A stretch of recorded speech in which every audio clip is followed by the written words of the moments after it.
Olá, vamos para o nosso último bloco sobre o Poder Judiciário. Vem para a tela para a gente trabalhar. Olha só, a gente estava vendo as competências dos juízes federais e a gente viu o seguinte, tá? Deixa eu só passar aqui, olha. Causas relativas a direitos humanos para assegurar o cumprimento de obrigações decorrentes de tratados internacionais. A gente tem um dispositivo incluído pela emenda 45,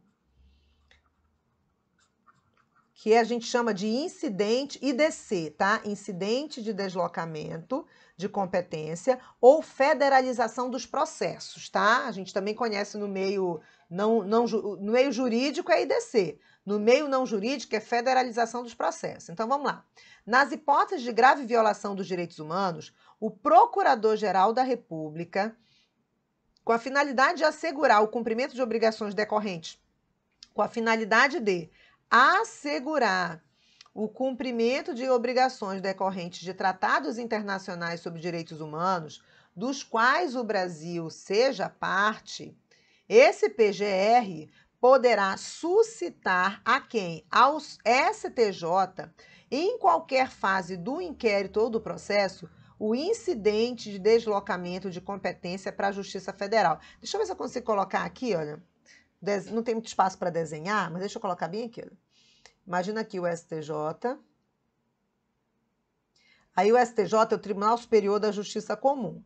Aí tem aqui TRF, juiz, tá?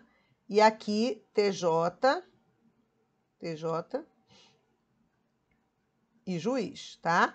E aí você sabe que TJ tem os 26 TJEs e o TJDFT, tá? Aqui tem os TRFs. Então, por exemplo, um processo criminal, aí tem o inquérito policial, Polícia Civil e Polícia Federal, porque é crime contra os direitos humanos, imagine um homicídio, aí vão colocar o caso da irmã Dorothy Stang, foi um dos primeiros que foi pedido, o IDC, mas não foi concedido. Tem o caso, por exemplo, da Marielle Franco, que foi pedido o IDC também e não foi concedido, certo? Tem vários casos, tem vários. Eu, inclusive, tenho um vídeo no meu Instagram, no meu IGTV, que eu falo dos casos icônicos e explico no detalhe esse incidente de deslocamento. Mas eu quero que você entenda o seguinte, o Brasil assina tratados internacionais sobre direitos humanos, então ele se compromete que os direitos humanos sejam cumpridos aqui. Mas a gente teve vários casos, grupos de extermínio, assassinato de magistrados e membros do Ministério Público, o caso da missionária irmã a irmã Dorothy, né? O caso da Marielle Franco, enfim, vários casos. Havia também tem um caso do indivíduo que tinha deficiência e ele foi preso e ficou num cárcere em condições subhumanas. Esse teve repercussão internacional bem negativa para o Brasil.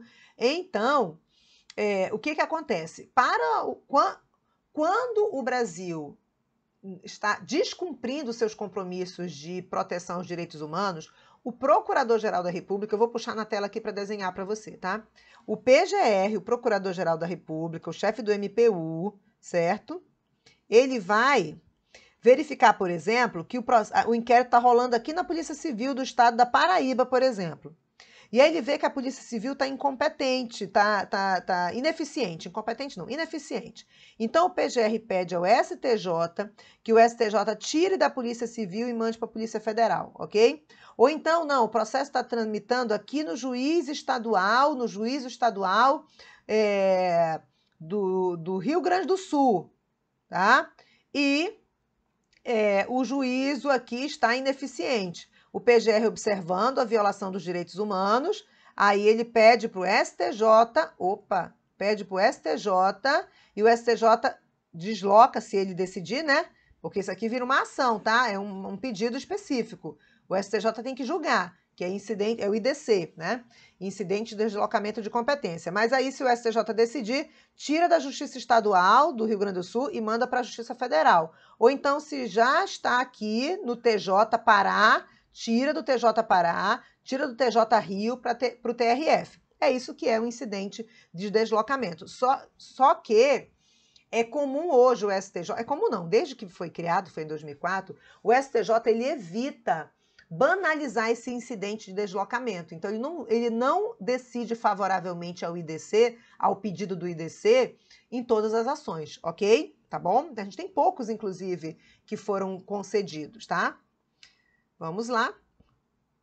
Agora a gente vai continuar com as competências dos juízes federais, tá? Julgar os crimes contra a organização do trabalho, condição análoga de escravo, por exemplo, e nos casos determinados por lei contra o sistema financeiro e a ordem econômica e financeira.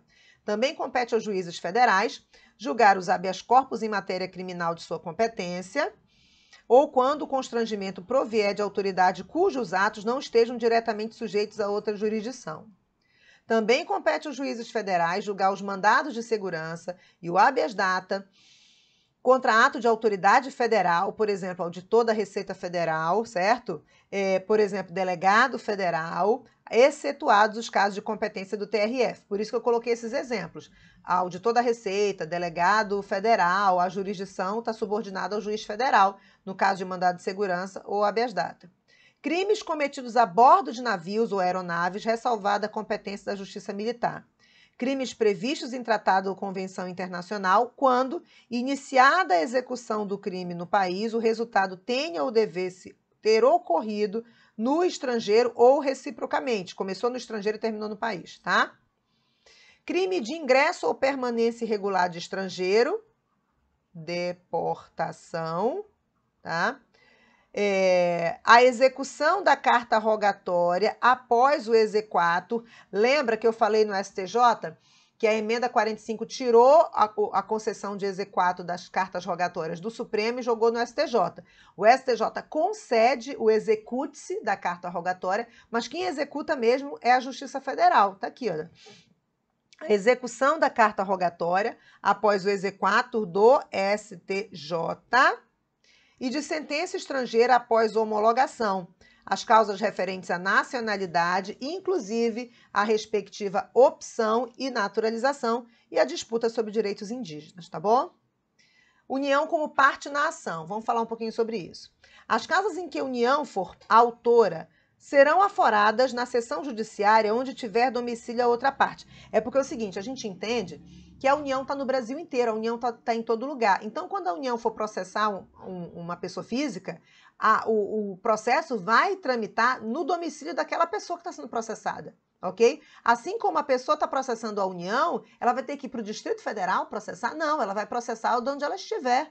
E aí a União é que vai mandar o seu advogado público, o seu procurador lá para defender a União, tá? Então, as causas em que a União for autora serão aforadas na seção judiciária onde tiver domicílio a outra parte.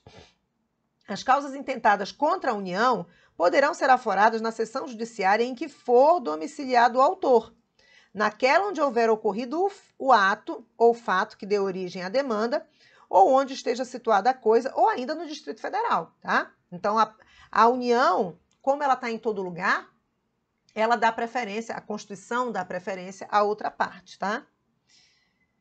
Lei poderá autorizar que as causas de competência da Justiça Federal em que forem parte instituição de previdência social e segurado, o INSS segurado, possam ser processadas e julgadas na Justiça Estadual quando a comarca do domicílio do segurado não for sede de vara federal. Nesta hipótese, o recurso cabível será sempre para o TRF da região, na região em que o juiz de primeiro grau, tá? De jurisdição do juiz de primeiro grau. Competência residual da Justiça Estadual. Serão processados e julgados na Justiça Estadual, no foro de domicílio dos segurados ou beneficiários, as causas em que forem parte instituição de previdência social e segurado, sempre que a comarca não seja sede de vara de juízo federal. E se verificada essa condição, a lei poderá permitir que outras causas sejam também processadas e julgadas pela Justiça Estadual, como competência residual, tá? Sendo que, nestes casos, o recurso cabível será sempre para o Tribunal Regional Federal na área de jurisdição do juiz de primeiro grau. Então, é assim, gente, União, INSS, que é a autarquia federal, quando ela for parte, a outra parte é que vai ser beneficiada, porque a União está em todo lugar, a União tem prerrogativas, né? E a parte é hipossuficiente nessa relação, né? A pessoa física, por exemplo, tá? Ou até pessoa jurídica, se for o caso. Vamos lá. Agora a gente entra na Justiça Estadual. A competência dos tribunais estaduais, gente, ela será definida na Constituição do Estado. Quase nada a Constituição fala sobre a Justiça Estadual, tá? Então vamos ficar tranquilo aqui. A competência dos tribunais estaduais será definida na Constituição Estadual, sendo a lei de organização judiciária de iniciativa do Tribunal de Justiça. E essa lei de organização judiciária é lei estadual, tá? Cabe aos estados a instituição de representação de inconstitucionalidade de leis ou atos normativos estaduais ou municipais. Olha, aqui é lei ou ato normativo estadual ou municipal em face da Constituição estadual. Aqui não tem lei federal e aqui a referência é a Constituição estadual. Vedada a atribuição da legitimação para agir a um único órgão. A Constituição estadual tem que dizer quem são os legitimados para ajuizar as ações do controle concentrado de constitucionalidade em face da Constituição estadual e não pode ser um único órgão. Assim como o artigo 103 tem várias pessoas, a cada Constituição de Estado, usando o artigo 103 como modelo, né, princípio da simetria constitucional, vai atribuir ali uma lista de autoridades, não pode ser só uma autoridade, não pode ser só um órgão, tá? Justiça Militar Estadual, tá? A lei estadual poderá criar, mediante proposta do Tribunal de Justiça, a Justiça Militar Estadual, constituída em primeiro grau pelos juízes de direito e pelos conselhos de justiça, e em segundo grau pelo próprio Tribunal de Justiça ou por Tribunal de Justiça Militar, nos estados onde o efetivo militar, PM mais bombeiros, ok, seja superior a 20 mil integrantes, ok? Competência da Justiça Militar Estadual. Compete à Justiça Militar Estadual processar e julgar os militares dos estados nos crimes militares definidos em lei, nas ações judiciais contra atos disciplinares militares, ressalvada a competência do júri quando a vítima for civil, cabendo ao tribunal competente decidir sobre a perda do posto e da patente dos oficiais e da graduação das praças. Compete aos juízes de direito do juízo militar processar e julgar singularmente os crimes militares cometidos contra civis e as ações judiciais contra atos disciplinares militares, cabendo ao Conselho de Justiça, sob a presidência de juiz de direito, processar e julgar os demais crimes militares. Ok.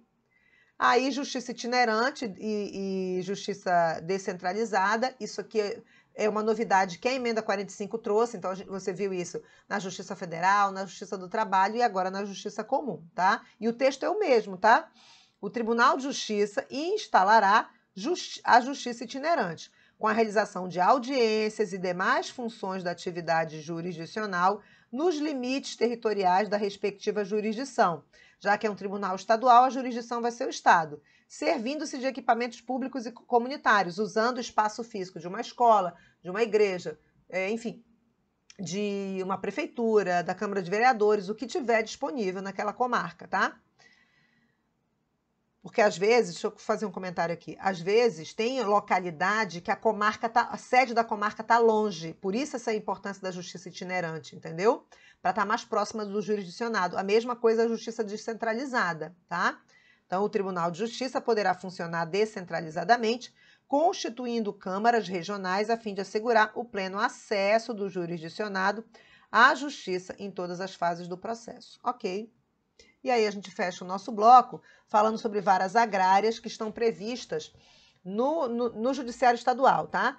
Para dirimir conflitos fundiários, o Tribunal de Justiça proporá a criação de varas especializadas com competência exclusiva para questões agrárias, que a gente chama de varas agrárias. Sempre que necessária eficiente prestação jurisdicional, o juiz far-se-á presente no local do litígio. Então, por exemplo, numa reintegração de posse por questões agrárias, sempre que for necessário eficiente prestação jurisdicional, o juiz pode estar no local, pode ver, certo? Não só ver o processo físico ou processo eletrônico, mas ver em loco qual é a realidade, até conversar com as partes, enfim. Essa questão do juiz próximo, né, far-se-á presente no local de litígio, não é só na Constituição, só se fala para varas agrárias, mas os juízes podem sim também conferir em loco, conferir visualmente outras questões que ele considere necessárias, assim ele vai ter uma percepção mais próxima e real das decisões, ok? A gente fecha Poder Judiciário, é um conteúdo longo, mas a gente detalhou o máximo que a gente pôde para você, justamente para acompanhar você no estudo mesmo. Quase todos os artigos foram trabalhados aqui nesses blocos de aula, tá bom?